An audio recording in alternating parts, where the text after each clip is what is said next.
Hello and a warm welcome to all our viewers in Nigeria and around the world. This is Global TV News Cycle live in Nigeria's capital, Abuja. I am Queen Agaba. President Bola Tinubu, through his media aide, Ajuri Ngalale, on Saturday morning congratulated the government and people of Liberia following the successful conduct of the Liberian presidential election. He enjoined the President, Joseph Boakai, to unite the country and build on the popular support expressed through the ballot box to deliver good governance to the people of Liberia. He also lauded the outgoing President, George Weah, for demonstrating uncommon leadership by conceding the election and averting any form of socio-political crisis.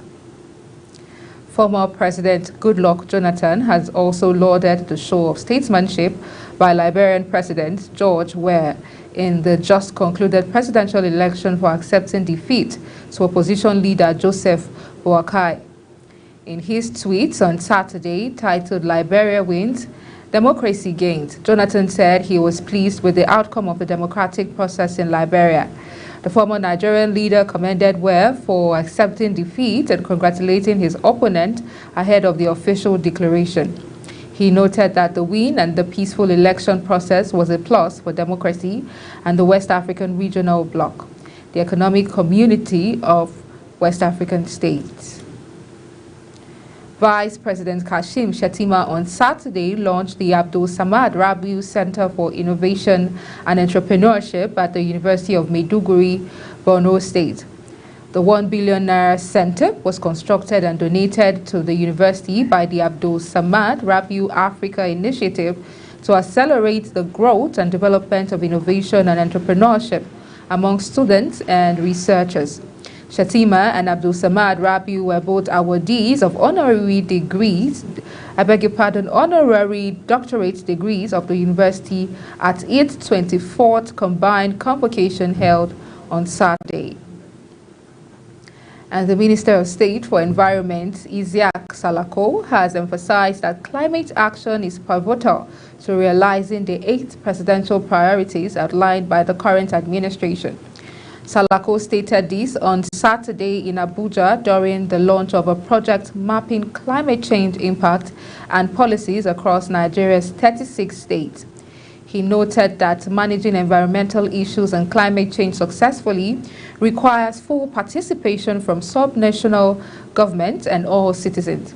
The minister noted that climate vulnerabilities differ nationwide based on regional variations, with northern areas experiencing more severe effects like drought and desertification. Salako revealed that the mapping project assessed each state's climate awareness, action taken, and needs to improve climate resilience, as it will help direct resources to the most vulnerable areas requiring urgent interventions. The National Security Advisor, Nuhu Ribadu, has said President Bola Tinubu is committed to reforming the Nigerian police force. According to him, apart from the Special Committee on Police Reform constituted by the President during the last National Police Council meeting, the Office of the NSA has agreed with the United Nations Development Programme and the German Embassy for a comprehensive police reform initiative. A statement on Saturday by the Head Strategic Communication Office of the National Security Advisor, Zakari Mijinyawa, said Ribadu stated this during a meeting with the UNDP resident representative, Mohammed Yahya, and the German ambassador to Nigeria, Annette Gonta. During the meeting, the NSA reiterated President Tinubu's commitment to lead a comprehensive police reform process anchored on trust, human rights, rule of law, and efficient public service. Coordinating Minister of Health and Social Welfare, Mohammed Ali Pate, says that the health of Nigerians was not just a matter of well-being, but also a fundamental human right. Ali Pate made this known at the 64th session of the National Council on Health in Ado-Ekiti, Ekiti State. Party says the UHC was the embodiment of the vision for a healthier and more prosperous nation and a strategic advantage for Nigeria as a nation. adding that though great progress had been made over the years, the pace has not been commensurate with the investments and the complexities of the country's health system. According to him, the federal government is putting in place necessary structure and framework to effectively and efficiently to address the wider determinants of health.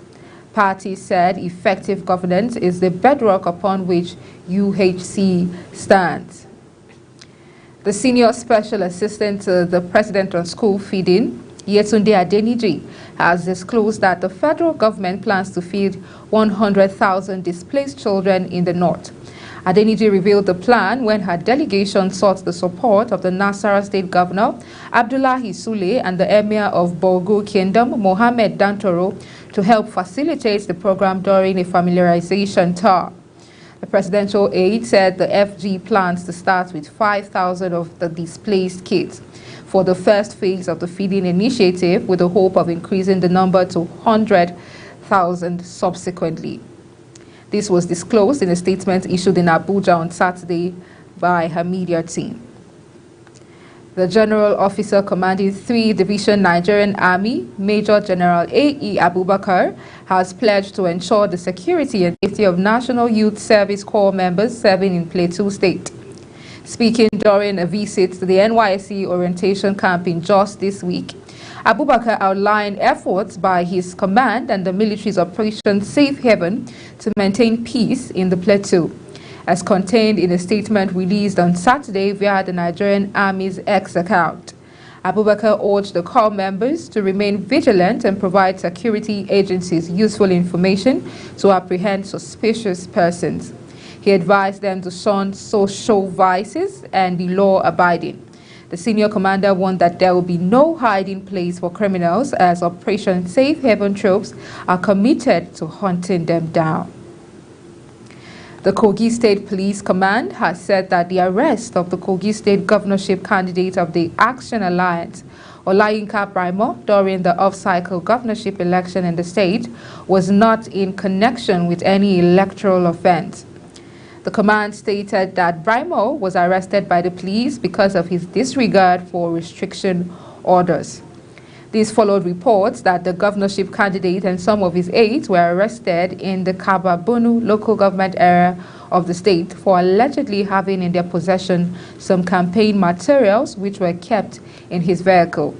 The spokesperson for the State Police Command, William Aya, clarified that Braimo and his aides' arrest was not related to the rumored offense as reported by other media, saying it was based on the violation of the order on the restriction of movement on the election day. The Federal Road Safety Corps has urged road users to prioritize safety as they ply the road before, during, and after the Yuletide. The Delta State FRSC Sector Commander, Basi Eshit, gave the advice during a visit to road crash victims at the Federal Medical Center, Asaba, on Saturday in Asaba.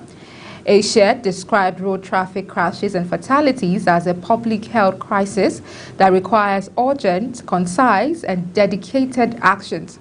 He called on government stakeholders and the public to uplift proven strategies such as redesigning dangerous roads, enforcing speed limits, and improving vehicle designs and all components to make the road safe for users.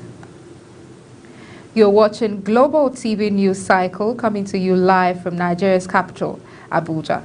We're on Star Times channel 276. Kindly follow us across all social media platforms using @GlobalTVNG and other handles now showing on your screen. When the news cycle returns, Customs hand over seized fake $10,000 to EFCC. The news continues shortly with details of this and other stories right after this break. Please stay with us.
Welcome back. This is Global Television bringing you live broadcast of the News Express for Nigeria's capital, Abuja. And on the foreign scene, SpaceX on Saturday carried out the second test launch of Starship, the largest rocket ever built that Elon Musk hopes will one day colonize Mars, while NASA waits a modified version to land humans on the moon. It comes after a first attempt to fly the spaceship in its fully stacked configuration back in April ended in a spectacular explosion over the Gulf of Mexico. The death toll from a strong earthquake of the southern Philippines rose to 7 on Saturday, while rescuers also searched for 2 people feared buried beneath a landslide. The 6.7 magnitude quake that struck the Mindanao region mid-afternoon on Friday caused part of a shopping mall ceiling to collapse, triggered power cuts, and sent people fleeing into the streets. The quake damaged 60 houses in 4 provinces, as well as 32 roads and bridges in the region, rescuers said. Quakes are frequent in the Philippines, which sits along the Pacific Ring of Fire, an arc of intense seismic as well as volcanic activity that stretches from Japan through Southeast Asia and across the Pacific Basin. Indian Rescues has warned that it could take another 2 days of clearing rubble before they can reach 40 workers who have been trapped in a collapsed tunnel for nearly a week. Excavators have been removing debris since Sunday morning to create an escape route for the workers after a portion of the tunnel they were building collapsed in the Himalayan state of Uttarakhand. Rescue efforts have been slowed by debris that has continued to fall as workers labor to clear the tunnel. Engineers are trying to drive a steel pipe about 90 centimeters wide through the debris, wide enough for the trapped men to squeeze through. As at Thursday night, only 18 meters of the pipe had been inserted into the debris with the help of the new machine. Rescuers have been communicating with the trapped men using radios. Food, water, oxygen, and medicine have also been sent to the trapped workers via a 6-inch wide pipe. And now let's talk business. The Nigerian naira appreciated massively against the dollar on Friday, closing at 791 naira to a dollar at the official market. The naira's gain has come as a relief to many experts who had expected the Central Bank of Nigeria's recent move to clear some of its FX backlog to boost confidence in the currency. The domestic currency appreciated 6.24% to close at 791.75 naira to a dollar at the close of business on Friday. Data from the NAFEM, where Forex is officially traded, showed. However, the naira weakened marginally at the parallel Forex market, where Forex is sold unofficially. The exchange rate depreciated by 0.26%, quoted at 1,140 naira to a dollar, while peer-to-peer traders quoted around 1,130.60 naira to a dollar. The Nigerian Customs Service, Murtala Muhammed International Airport Command, said it has handed over seized fake $10,000 to officials of the Economic and Financial Crimes Commission. Announcing this in a statement on Saturday, the command's public relations officer, Juliana Tomo, said the 41-year-old suspect, Ife Nacho Ugbo, was arrested in connection with the seizure. She said that the suspect, who was heading to Brazil, contravened the Money Laundering Act of Nigeria. Tomo said the command made the seizure less than 2 months after the new customs area controller, Charles Obi, was redeployed from Abia Imo Area Command to MMIA. And in sports, the Super Eagles squad arrived in Kigali, Rwanda, on Saturday for their 2026 FIFA World Cup qualifying fixture against the Warriors of Zimbabwe on Sunday. The delegation of players and officials traveled to East Africa aboard a chartered aircraft that departed from the Victor Atta International Airport Friday night and is expected to touch down Kigali at dawn before a 2-hour road trip to Butare, the city where the match venue is located. Nigerian striker Victor Osimhen made the final 10-man shortlist for the men's categories of the 2023 CAF Player of the Year award. The 24-year-old is considered to be a top contender for the award following his 8th place finish at the recent 2023 Ballon d'Or award in October in Paris, France. According to the CAF release, the ultimate winner of each category will be decided after votes from a voting panel consisting of CAF Technical Committee, media professionals, head coaches and captains of member associations and clubs involved in the group stages of the interclub competitions. The award ceremony is scheduled for December 11 at the Palais des Congrès, Marrakech, Morocco. Super Eagles goalkeeper Maduka Okoye pulled out the 2026 World Cup qualifiers against Lesotho and Zimbabwe due to issues with his international passport. Sharon Ajay, our sports correspondent, has details and more. Okoye was initially listed in Osei Pasairo's 23-man squad but was replaced by Bendel Insurance goalie Amas Obasogi on Monday. Speaking with journalists prior to Nigeria's game against Lesotho at the Godswill Akpabio Stadium, Pasairo said the Udinese keeper had issues with his passport and had to resolve on time ahead of future international engagements. The passport issue would have affected his travel to Nigeria and also his identification for the World Cup qualifying games against Lesotho and Zimbabwe.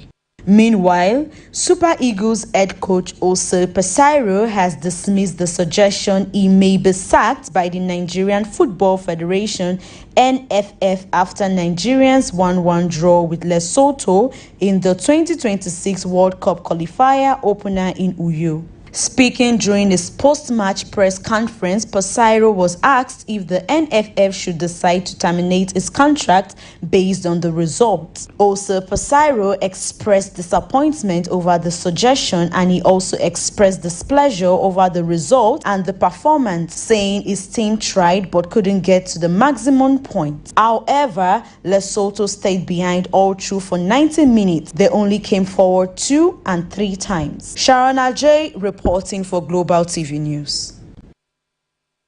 And that's it on Global TV News Cycle. Don't forget we're on StarTimes channel 276. Kindly follow us across all social media handles using @Global TV NG and other handles now showing on your screen. I am Queen Agaba. Thank you for watching. See you soon.